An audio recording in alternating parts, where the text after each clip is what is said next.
तो बाटे स्कूल में मूर्ति रखाई तो आज सुंदर दिन बाटे आई आज बाटे मूर्त बाटे स्कूल में मूर्ति रखाई तो आज सुंदर दिन बाटे आई कि मन बतिया हमार हो तू तैयार मन बतिया हमार हो तू तैयार जल्दी पहने लना बाली के हो जय लेके आई रहे वो झुंडा सखी लेके भागत हम बुझत नहीं तोहरा के बाप रे बाप तो देखी कहे कैसे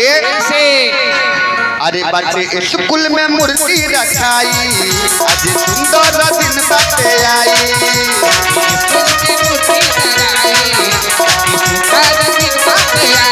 बतिया हमारे हो तू तैयार बतिया हमारे हो तू तैयार जल्दी पहन लना बाली के और कैसे हाथावा में ले ला फूल डाली के हो ये चल माई बेड़ा डाली के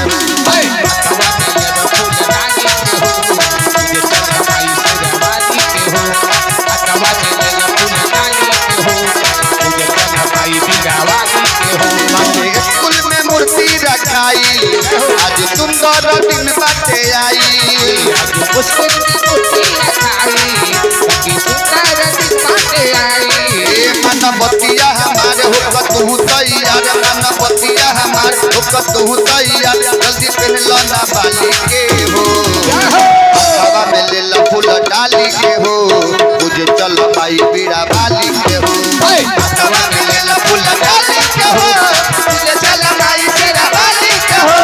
हवा में ले ला फूल डाली के हो मुझे चल माई बीड़ा बाली के हो। चलिए सविता पटेल की तरफ से 101 रुपए के दान परमात्मा के दरबार में पहुंचो परमात्मा से विनती रही प्रार्थना रही कि वाके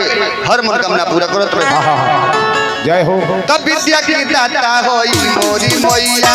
हर करेली सब कर नैया विद्या की दाता हई मोरी मैया हर करेली सब कर नैया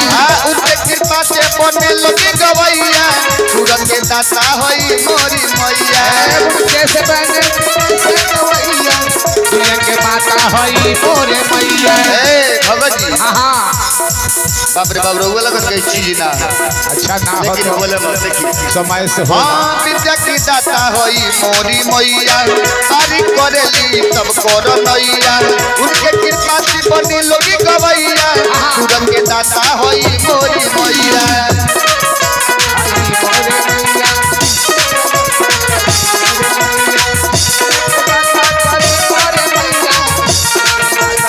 तारी हंस पे सवारी पूजे उनके तारी बारी हंस पे सवारी पूजे उनके तारी तू ले लो ना थाली के हो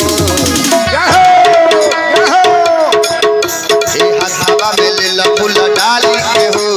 मुझे चल माई बीड़ा बाली के हो हवा के ले फूल डाली के हो मुझे चल माई बीड़ा वाली के हो हवा के ले फूल डाली के हो मुझे चल माई हंसवाली के हो सरकार ई जौन गाना रउआ लोगों के सुने के मिलता तो रउआ लोग मोबाइल पर भी सुन सकत रउआ लोगन अपन YouTube खोली आ दिनेश पांडे भोजपुरिया बैनर पर लिखल बा दिनेश पांडे भोजपुरिया रउआ मोबाइल पर सर्च करी जय हो वीडियो से लेके ऑर्केस्ट्रा सॉन्ग जौन भी बा किशोरी पटेल जी के तरफ से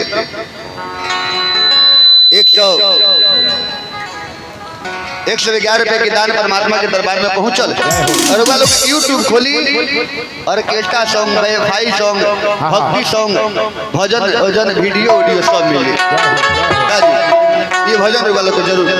नेपाली रुपया उड़ा बोलो इंडिया आवता जननी का है तब बॉर्डर पर बानी सन वही सन अब जानता नहीं अब एकर काम नहीं खेनो रुकी ना 10 भगत जी के 10 ग्राम मलकिनी खातिर दिवा देता नहीं मोबाइल पर देना अब्बा अब्बा बाला बाबा लाल इनकरा ला नाइटी देवा दे ना एगो स्कार्फ किनवा दिया तो इनकर कान बांधियो। जय हो सब होई। लेकिन भक्त कहले चलते चलते कैसे कैसे एक गीत के बेचन बिहारी राइटर बेचन बिहारी सजौले बनी हम अपना आवाज में गौले बनी एजी एंटरटेनमेंट कंपनी के माध्यम से।